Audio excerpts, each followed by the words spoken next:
how a business can create value. There are three ways. The first one is to provide a service. A service is very much human. It is about being with the customer. It is about sharing that you know that they don't. It is about providing and doing something for them that is really, really valuable.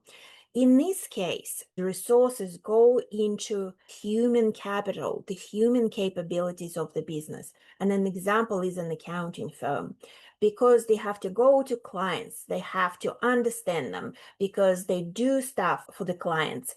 It's a service-based business.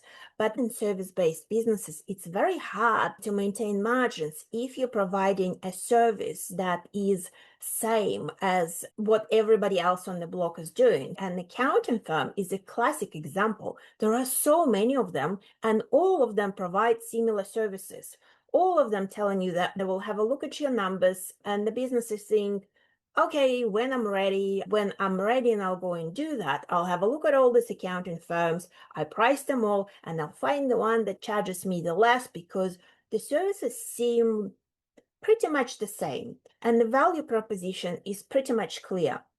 But the accounting firms that are doing really well, they are not just providing accounting services, they're providing high value, high touch, specific service that is very different for each particular business. You can't get that from another accounting firm on the corner, because they don't understand your business. You don't necessarily trust them. They don't necessarily have time for you.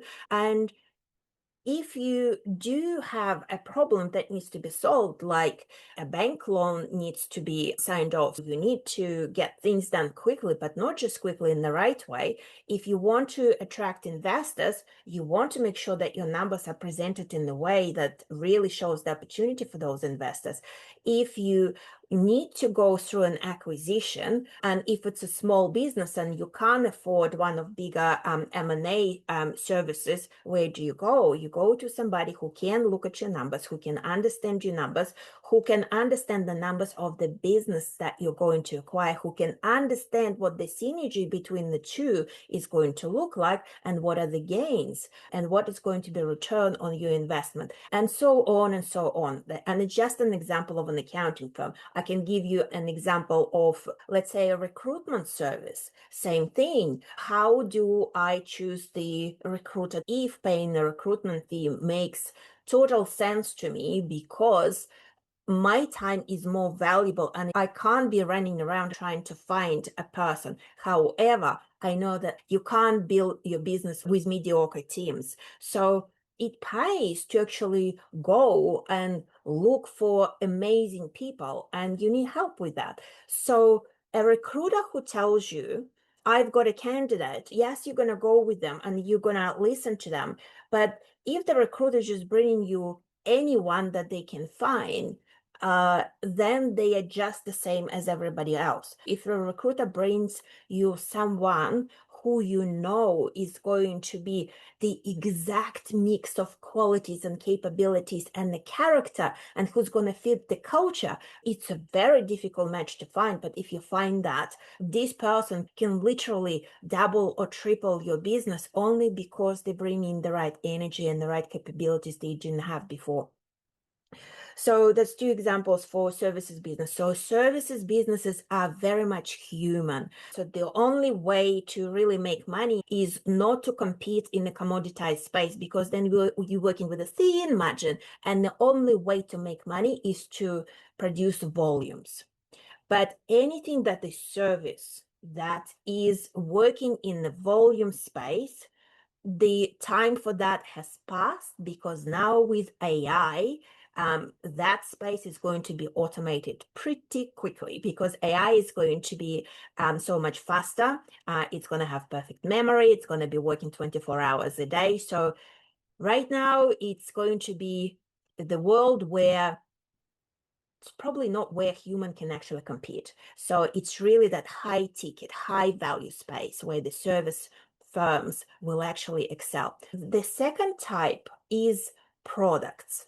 Products are interesting because if you can combine product combinations in unusual and interesting way and really provide not just the product or service, but provide the package that can help you achieve results for the businesses with attachments of potentially services and other things that can make the likelihood of you getting good results or result better than you expected with that product is something that will allow you to charge more for it, to have great margin, to get customers to tell your story to potential prospects. And because it's in the physical space, it brings completely different challenges because the product needs to be created. There's logistics involved. You need to move it from one place to another. There are components you source from all different places. You can do it in a vertically integrated space where you get additional margin in your supply chain, but then you need to also service each part, or you have a supply chain that is distributed, so you just use the best vendors in each of the areas. Supply chains create complexities. You need the materials, you need capabilities, you need the equipment, you need people who know how to use the equipment, you need people who know how to put it all together and optimize the thing for you. So it gets more complex because really it's the product plus the service. But then there is also so-called SaaS products. And SaaS is just a model. The product is a technology. It's different in nature. And what is amazing about it, it can replicate itself many times because what you're selling is the function. With both products and technology, there's R&D involved. So it's a different kind of investment. The thinking around how you achieve customer excellence is combining the thinking around both products and services. So one point that I do want to make here, though, is if you are in the service space and if you are human heavy, and if you find yourself with low margins, because with products and with technology, if it's something unique and if it's something great, you can really charge any price for it. And as long as you can value price your product, you can come up with really good margins. And then if you want to push and sell it, you can discount. If you're running a service business, you actually can't do it because your margins are usually not as great.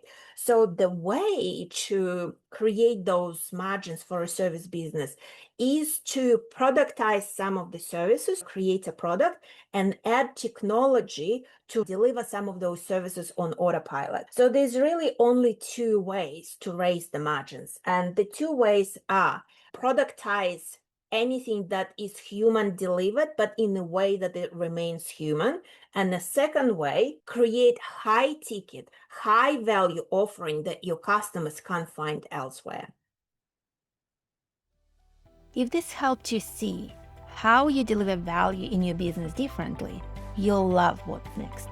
Subscribe to my weekly newsletter at impactstrategy.club and let's build your financial strategy together.